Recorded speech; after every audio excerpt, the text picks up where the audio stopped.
This is Texans TV.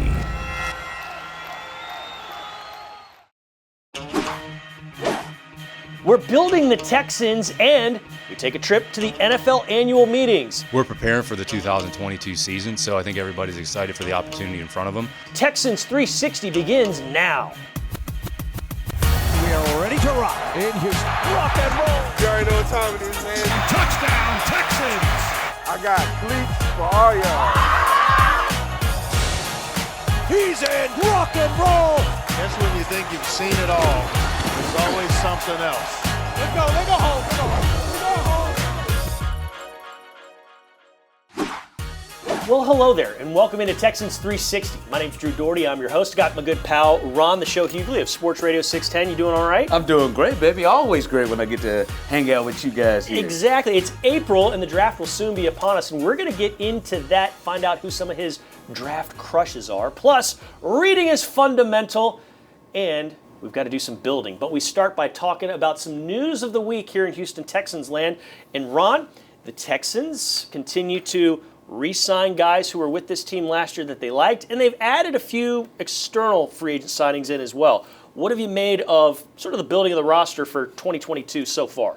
Well, it looks like they have a plan, right? And it looks like they're bringing some of the guys back. I thought when we look at overall, the three key guys that Nick Caserio was able to bring back, probably some of his best work. When you look at Malik Collins, when you look at Des King, when you look at Camus Grugier-Hill, and when you look at what he was able to get them for, the contracts they were, I was shocked that he was able to strike those type of deals, because those are guys that I think could play in any rotation on playoff level teams. So I think that's key. But overall, seeing that there is a plan in motion is the big deal. Yeah, and we're going to get into this later, but a big part of that plan is what they do with these 11 draft picks. You know he's going to move up and down with those, but you also know, based on what he did last year in the draft, probably going to pick up some much-needed talent. Hold that thought, because we're going to talk about it later. NFL annual meetings were this year. It's also known as the NFL Owners Meetings. It was in South Florida. I guess the big news to emerge from it league-wide is the new overtime rule. Quick thoughts on that. Not a fan. I'm not a fan. I just feel like it's an unnecessary change. Yeah. Everyone gets up and talks about the Buffalo Chiefs game. I think like that was the one that Josh Allen did get the ball again. Sure. And I get it. But no one talks about what happened the next week. Yep. The next week, the Chiefs and the Bengals went to overtime, and Mahomes won the toss and threw a pick, and the Bengals went to the Super Bowl. Yeah. And really, it's 52% of the time since they've instituted this new rule.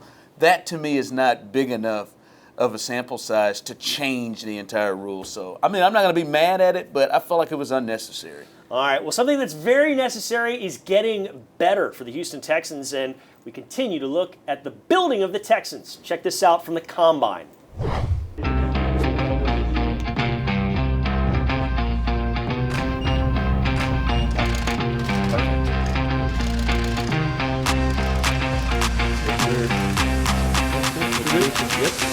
Good morning, everybody. I'm going to just tell you right now, coming to work for Lovey, you have no idea how excited I am about that. I think a Lovey Smith coach team is going to play hard. You have a defense that he gets to play really fast, play really hard, and they take the ball away. You know, he's had success at every level. Everything I've heard about Lovey and been around him, it's high character, and that's where you want to work for somebody like that that's high character and can carry himself that way. There's something to be said about a leader that lets his guys coach. If you listen to Lovey, I mean, we're going to come in every day and attack the day and be better in really every aspect.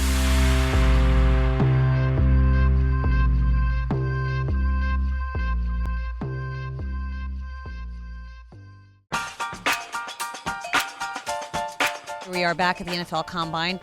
Let's talk Texans. They've got the number 3 overall pick. What do you think they do with that pick, or who do you think they draft? Number 3, I mean, you're going to have the pick of the litter. I mean, you're just going to be able to do whatever you want. So you can go in a lot of different directions. I kind of, the first mock draft, I ended up giving him the big safety. I'm going to guess protect your quarterback, Davis Mills, some way, regardless of whether it's a tackle, a guard, whomever, likely a tackle there. Normally what you want to do in those situations, you want to take the best player available. I think for the Texans, it's wide open. My history in knowing Nick He's one of the most prepared, detailed, hardest working people I've ever seen or been around. And he always has a plan of attack and what he wants down the road. And that's where I think him paired with Lovey and Pep and everything, they'll have a vision and be able to find the right formula that works for their team this year. Welcome, good afternoon. I know this is kind of funny, but it's actually my first time behind the podium after being in the league 20 some odd years. So feel real good to be back. They say it's about like riding a bike, right? I mean, it comes back to you pretty quick.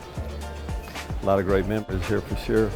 We're excited about the opportunity to continue to build a team. A lot of change has taken place, I'd say, organizationally over the last, call it 12 months, and looking forward to some opportunities here in the draft. He does an excellent job, of course, getting personnel, and we've just been grinding, trying to get the dots to connect, knowing what we have to do to build our roster up and go forward.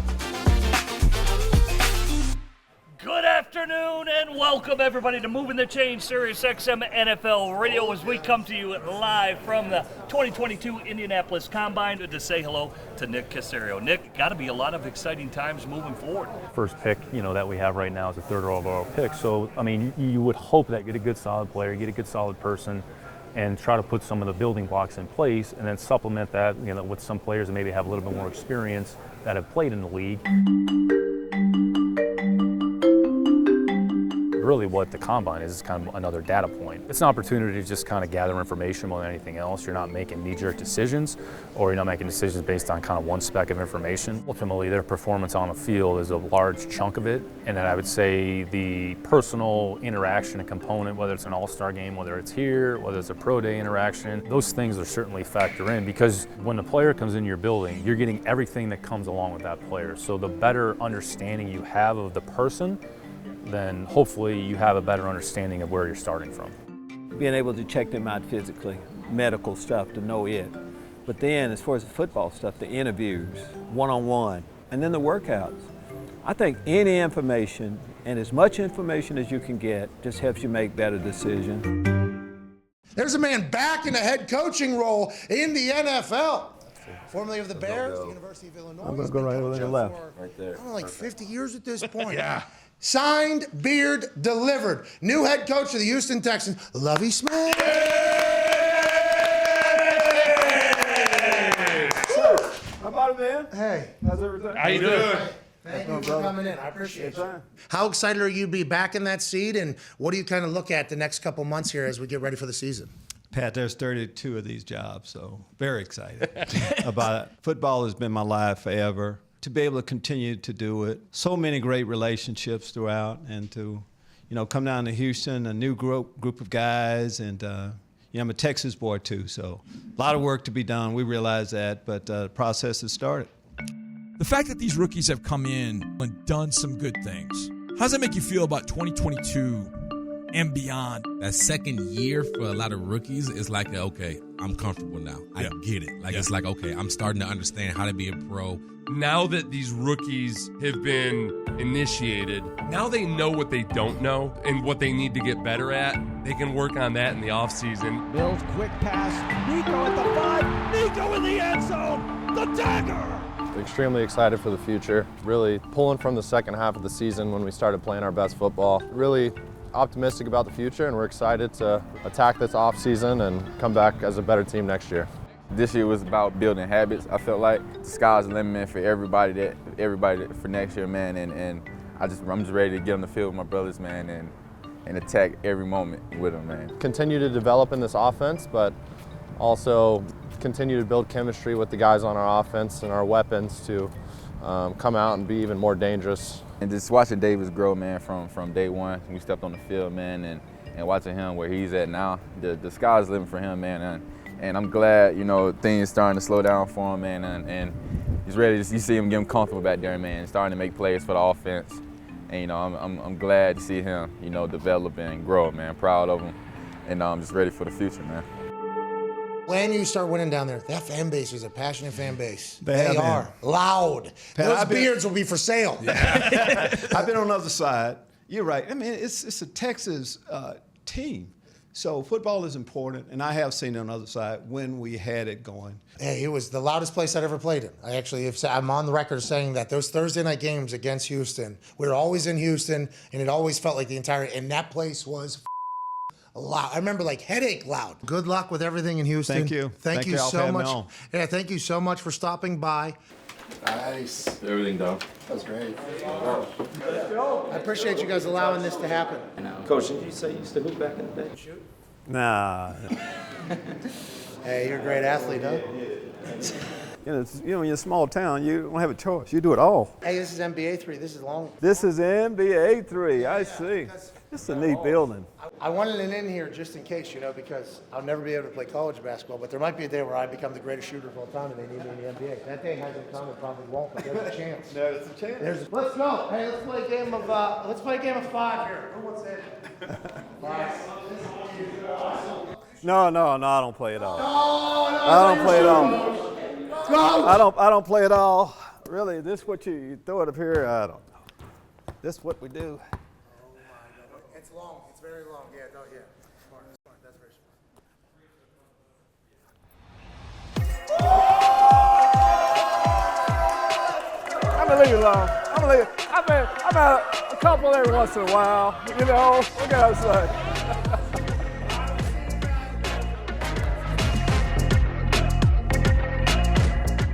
Nick's a grinder.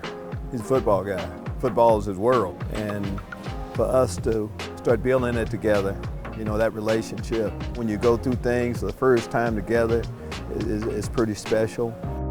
Kind of prioritizing the information that we've gained and then starting to prep for, on the college side, will be the pro days. So where some of these players, maybe they haven't worked out here, they're going to work out at their pro day. The biggest priority will be start of free agency, so having a good grasp of where the market is, where some players, their market's going to be, and having a better idea of kind of where some of our players that are free agents fall. Glad to be back here in the city of Houston. Looking forward to the fans to be in the stadium, man. We got a great season coming for you guys. Now, this year, let's get rocking. Let's grind. Let's build from the ground up. And let's do this together. Let's go, Texans. Deshaun Watson has informed the Texans that he will waive his no-trade clause for the Cleveland Browns. 3 first-round picks and more. One of the biggest trades in NFL history in terms of the compensation that the Browns are willing to give up. The bottom line is the Texans now have 7 of the top 108 picks in this draft. So they will get 7 of the top 108 players in this draft. Draft weekend is going to be a lot of fun if you're a Houston Texan fan. We're excited about moving forward. We're preparing for the 2022 season, so I think everybody's excited for the opportunity in front of them. No one player, no one thing is going to change this organization. It's not going to happen overnight. There's a lot of purposeful work that's going to go into it. The draft assets and the draft allocation, that'll kind of take care of itself, and we have the job to do on that front. But hopefully we're positioning ourselves organizationally to put ourselves into a position where you can hopefully have sustainable success for a long period of time. Building on kind of the foundation that we put in place a little bit last year, some of the players that we've re-signed here in free agency. And so I think it's important for us to move forward, and that's the most important thing. So.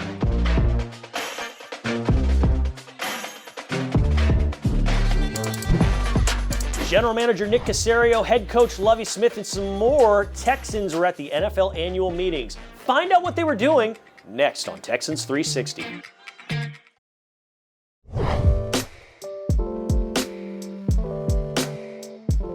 We're back. Drew Dougherty, Ron Hughley, Sports Radio 610, NFL annual meetings. We always get the GMs together for a picture, the head coaches together for a picture. What was your big takeaway from the picture? Come on, Andy Reid and the Hawaiian shirts.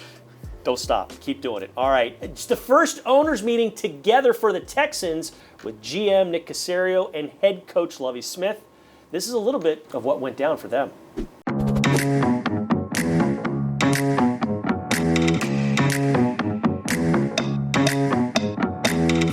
Well, it's good to be back at the owners meeting, and it's a new year. For me, it's been a few years, so just kind of catching up on how things work. Information about this coming year, the chance to, start talking about Houston Texans football. The big thing is just kind of getting an understanding of some of the different rules that may come into play here that we're going to vote on. It's really just another opportunity for each team to kind of get here and just kind of an understanding big picture of some of the things that are happening on a global basis. It's good to see exactly who you're competing against. A lot of times we don't get an opportunity to really interact this way. Through the years, a lot of relationships that we've been able to form. You win football games when you start in off season. You know, setting the standard on how we do things, our culture that we'll be working with. From a team building perspective, kind of worked our way through free agency. Now we're going to really transition to really draft centric, draft heavy. So start to take the information that we've accumulated and really kind of fine tune it here a little bit and not get too inundated with so much information. I mean, obviously we're going to have to start to make some decisions. So kind of take a vast number of players, create a smaller group or subset of players by position, and then kind of start to work positionally and stacking them on a draft board. But don't get too caught up in some of the things externally about mock drafts and where a player is projected to go.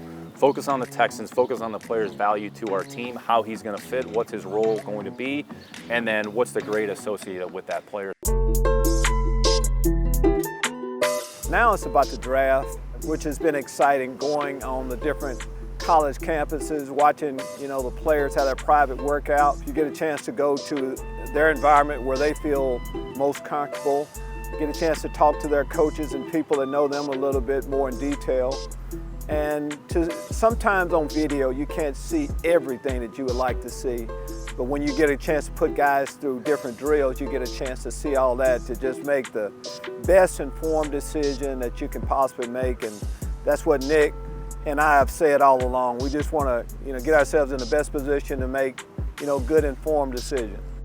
Ultimately, it's going to come down to their ability to take information, take coaching, and apply it on the field. So each player has a different, I would say, way that they learn or way that they accumulate information and apply information. So our job is to try to figure out the players that can handle various amounts of information that they're going to take in on a day-to-day basis, and then their relationships and with their teammates. Our program is about the team, so no one player is more important than the team, so their ability to understand that thought process and mindset, and then how that blends with the rest of our group is going to be important. You know, of course you want good football players, but you want guys that kind of fit the culture of our room. You know, guys that you can count on to be a good teammate. First step to getting better is to show up on time, ready to be taught, and then to be counted upon to do your job play after play. I think everybody understands what some of the expectations are on a day-to-day basis and the standards of performance that we're, you know, trying to establish. So we're just trying to continually build and make progress as a team, and it's various steps along the way, but I think everybody has a good understanding of what the expectation is on a day-to-day basis.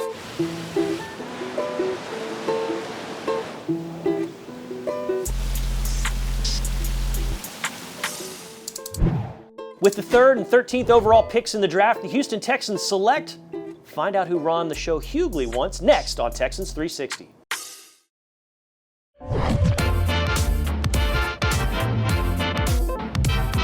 Texans 360 coming at you from the digital studios inside NRG Stadium. Drew, Ron, the draft is coming up. The Texans have the 3rd overall pick. They have the 13th overall pick. They got 9 others spread throughout the course of the draft. And if you look at mock drafts right now, there is no clear-cut favorite for either spot. A lot of people think the Texans might go with Evan Neal, the Alabama offensive lineman, but there's a lot of other options. It's up to you. Who are you taking? If the Texans are all there. Now, this is just me. Just so you. Folks don't get mad at me. But me, I look at the 2 most difficult positions to fill. And one for me, I love at 3, Sauce Gardner. Yeah. One, I love Cincinnati the name. cornerback, yeah. And I honestly think you could make a real argument that cornerback, like finding a top-level cornerback is as difficult as finding, you know, a franchise quarterback. Mm-hmm. It's just not as many of those guys walking around. I love his size. I love his tackling ability, especially when you talk about that in this Lovie Smith style of defense. So I love him. I know a lot of people want to go O-line. I hear that, but I love the cornerback. I think it's harder to find. All right, outside of the first round, you got your eyes on somebody that you think would be a nice fit here that's really piqued your interest? Yeah, I like offensive line. I think the kid Max Mitchell out of Louisiana could be around the 3rd, 4th round guy. Like I'm a believer of building from the inside out, but I don't necessarily think that means you have to use all top picks on it. This is an interior player that can play both tackle and guard that I think is really versatile for the Texans, and they need help in big tough guys up front. That's kind of how he is. So I look at him as somebody that could be a steal later. Good to know. Keep that name in mind. All right, keep Texans 360 in mind, because when we come back, financial literacy in the community is a big deal. You'll see why next. Dear Mom and Nanny, thank y'all for being as selfless as possible while growing up with my siblings, uncles, and cousins. Without Nanny's discipline, which were butt whoopings, I don't know where I would be as well as the others I grew up with. I have heard tough love is the best love though, but you also know it's nothing like grandma loving, which includes the home-cooked meals. Mom, thank you for working as hard as you do. It pushes me 100%. I remember my family and I on numerous occasions telling you to sit down and take some time off because you're always picking up shifts or working multiple nursing jobs. But what can I say? That's who you are, and honestly, it motivates and inspires me on and off the field. I wouldn't know where to start and or how to do the big or little things in life if it wasn't for y'all, and I cannot wait to give y'all the world. Love, one way. We're back here on Texans 360 with Drew Dougherty and Ron the Show Hughley. Ron, when I was a youngster, I wish I'd have known a little bit more about financial literacy, don't you? Absolutely. That could help me right now. Well, the Texans got into that with some of the Boys and Girls Club members and the help of TDECU. This was a really cool program we did recently.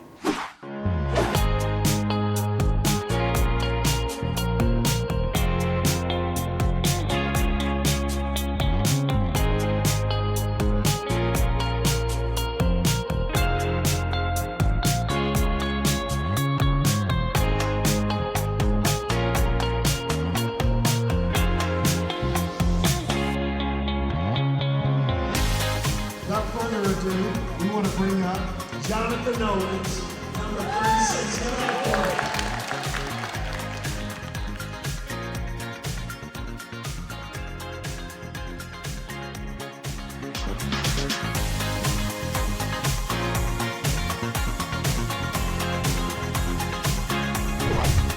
Well, that's all we got for this week. We really do appreciate you watching, and we appreciate Ron the Show Hughley for joining us. You're going to do this again with us? Pretty cool. Absolutely. I'm ready whenever you're ready. I like it. April's upon us. The draft will soon be here. So make sure you're checking us out on HoustonTexans.com and the Houston Texans mobile app. Videos, podcasts, articles, and a whole lot more. For the guys that put this show together, like Tyler Suddarth, Jared Huff, and the great Tyler Marcotte, I'm Drew. We'll see you next time.